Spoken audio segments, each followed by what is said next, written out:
And I've got them on the sheet here, so you don't have to, I'm not going to even write them up there, but because I'm tired of chalk. Okay, these are just some that I've come up with.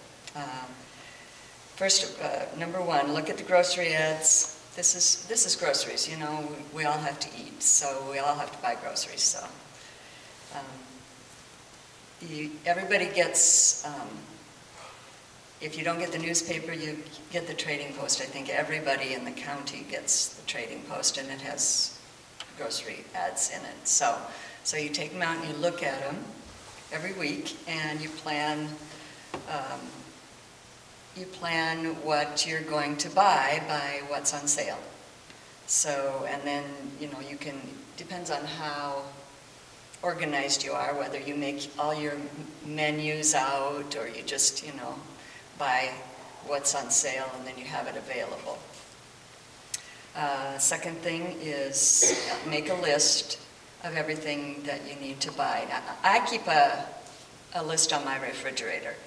It's got a magnet on the back, and it's a nice little lined sheet of paper, and so when I use the last of something that's in my pantry, or the next to the last thing that I know I use a lot, you know, I use it often, then I'll write it on the list. Or, you know, the dish soap gets down to that much, then I write it on the list so that, you know, you don't run out and have to run to the store 15 times a week. So however often you go to the store, then you just take that list with you.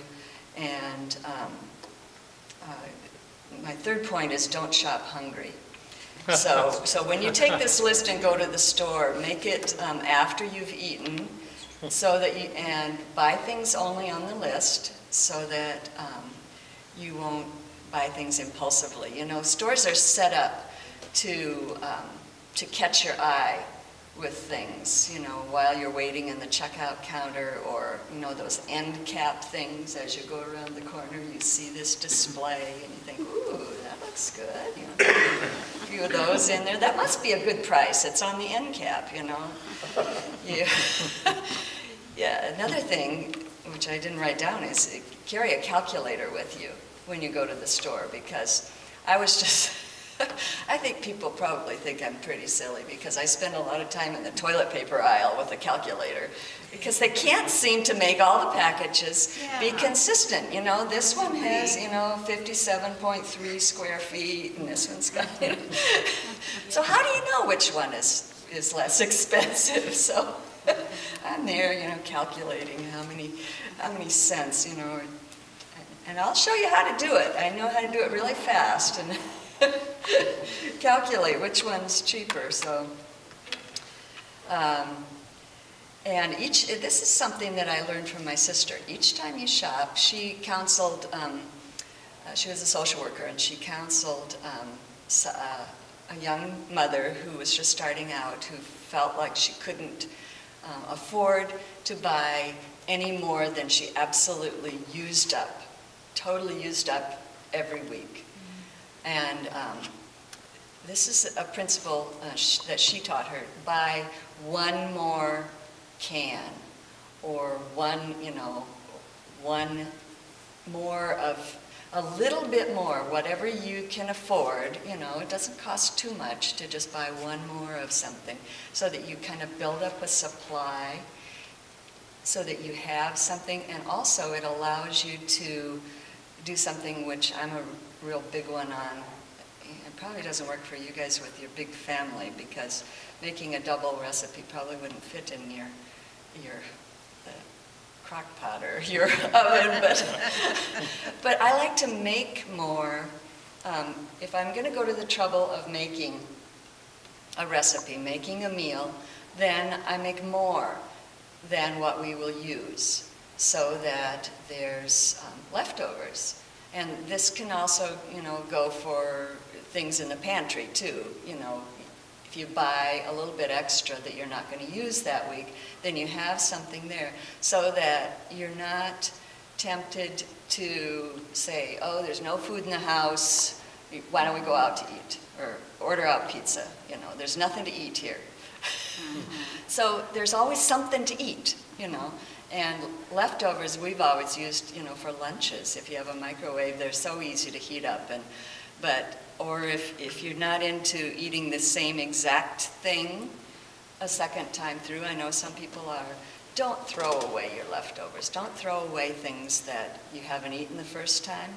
Boy, I knew a family that did that. If they didn't finish the cake, they threw the rest of the cake away.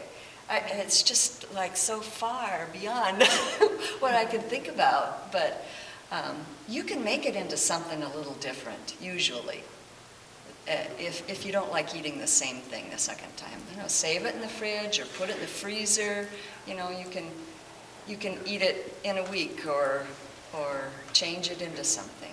The only thing that never worked is you'll have to ask my family sometime about the pumpkin soup. I never could make it edible, no matter how I tried to change it. I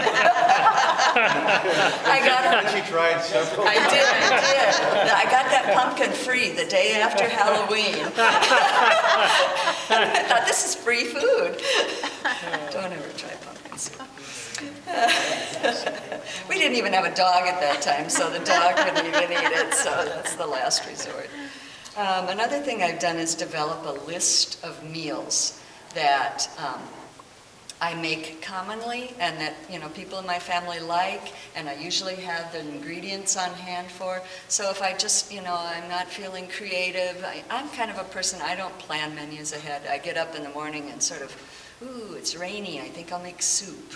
You know, that sort of, I guess I'm an emotional cook or something like that. But if I can't think of anything that I want to make, then I open my baking cupboard door, and there's a whole list of things. Oh, let's see, that and that and that and that. Tried and true, you know, you can fall back on it. Everybody will like it. You've got the ingredients, and it's economical. You've already made it before, you know that. So. Another thing, number 7, is consider nutrition as a priority. I know sometimes you feel like when you don't have a lot of money to spend, you can't make something nutritious, but that's not really true. Usually, the closer to the way God made it is more nutritious. So if you think of it that way, you know, fresh is best if you can buy something fresh or grow it fresh. Frozen is next. Canned is probably, you know, the third, but, you know, it still has some nutrition in it, so if that's what you can afford to buy, then that's what you buy. But consider nutrition. Try to have something, you know, in all the food groups in your meal so that, you know, you feel healthy, you're doing well. Making whole wheat bread is a great way to, you know, make your budget go far and still have good nutrition. Meatless meals, I'm sorry, Mark, can be cheaper and nutritious too. An occasional meatless meal is good. You know, eggs are pretty cheap. Pancakes are great. They go far, they fill you up, and